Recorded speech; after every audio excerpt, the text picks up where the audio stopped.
Extensive work కూడా చేసింది ఆవిడ. మరోవైపు సీరియస్గా ప్రభుత్వ పాఠశాలలు మూతపడుతున్నాయండి. మీకు అవును. మీ జిల్లాలోనే ఎడ్యుకేషన్ మినిస్టర్ ఉన్నారు ఇక్కడ. అంటే అవి చాలా వరకు స్కూళ్ళు మూతపడుతున్నాయి, సంఖ్య తగ్గిపోతుంది, డ్రాప్ అవుట్ స్పేస్ తీసేస్తున్నారు. అంటే విజయనగరం జిల్లా అంటే బాలికలు ఎక్కువగా చదువుకునే ఒక ప్రోత్సాహం ఉండే ప్రాంతం. మీరేమైనా ఇటువైపుగా ఆలోచిస్తున్నారా అసలు ఎడ్యుకేషన్? 6 lakhs చిల్డ్రన్ అండి డ్రాప్ అవుట్స్ ఉన్నారు ఇప్పుడు ఆంధ్రప్రదేశ్లో. 6 lakhs. సో మనం చూస్తుంటే ఎడ్యుకేషన్ మినిస్టర్ ప్రాంతంలో కూడా ఆయన ఏం చేయలేకపోయారు. ఆ? సో వాళ్ళకు ఒక బాధ్యత అనేది లేదండి. ఈ పలానా పని జరగలేదంటే అట్లీస్ట్ వాళ్ళు ముఖ్యమంత్రిని కలిసి ఈ ప్రాబ్లం ఉందని చెప్పటానికి కూడా వాళ్ళకి ఒక బాధ్యత లేదు.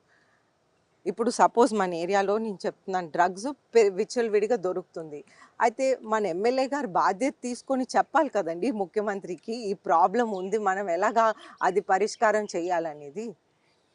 అలాగే బొత్స సత్యనారాయణ ఎడ్యుకేషన్ మినిస్టర్ గారు ఇక్కడ ఈ మొత్తం ఆంధ్రప్రదేశ్లో 6 lakhs డ్రాప్ అవుట్స్ ఉండాలంటే అది ఎంత డేంజరస్ సిచ్యువేషన్ అండి. ఫ్యూచర్ ఆలోచిస్తే ఒక 10-20 ఇయర్స్ ఆలోచిస్తే ఈ ఈ ప్రాబ్లం ఎంత పెరిగిపోతుంది. మనం చూస్తుంటే ఎన్టీఆర్ గారి టైంలో నైట్ స్కూల్స్, ఇంటికి ఇల్లాలి చదువు ఇంటికి వెలుగు అనే ప్రోగ్రాం పెట్టారు.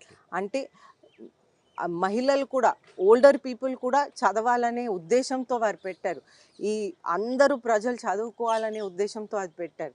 నారా చంద్రబాబు నాయుడు గారేమో వారు ఈ లేటెస్ట్ ప్రొజెక్టర్స్తో కొన్ని కొన్ని ఏరియాస్లో మంచి క్లాసెస్ చేస్తున్న ప్రొఫెసర్స్తో క్లాసెస్ రికార్డ్ చేసి ఇటువంటి విధానంలో చాలా పాజిటివ్ ఫార్వర్డ్ థింకింగ్ విధానంలో వారు తీసుకెళ్తుంటే వీళ్ళేమో డ్రాప్ అవుట్స్.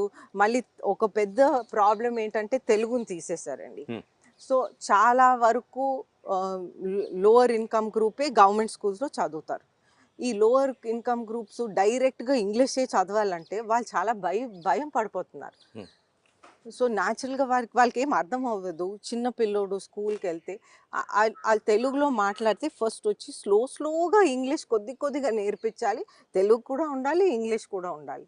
కానీ పూర్తిగా తెలుగు తీసేస్తే అది వాళ్ళు భయపడిపోయి అసలు స్కూల్కే వెళ్ళనన్నట్లుగా అది అయిపోయింది.